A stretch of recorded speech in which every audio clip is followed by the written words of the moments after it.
भाजप आमदाराचा शिंदे गटाच्या नेत्यावर पोलीस ठाण्यातच गोळीबार, उल्हासनगरमधला धक्कादायक प्रकार।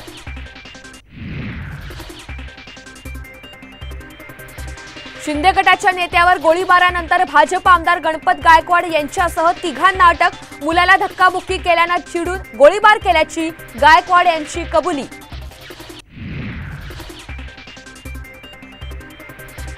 कायदा व्यवस्था कुणीही हातात घेण्याचा प्रयत्न करू नये, उल्हासनगरच्या घटनेवर उपमुख्यमंत्री अजित पवार यांचे आदेश।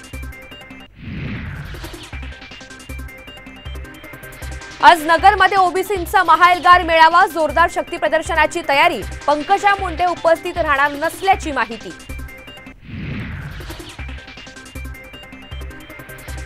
राजकारणात कुणी कितीही गुगल्या टाकण्याचा प्रयत्न केला तरी त्यावर मी षटकार मारतो। बीडमधील कार्यक्रमात उदय सामंत यांचा विरोधकांवर पलटवार।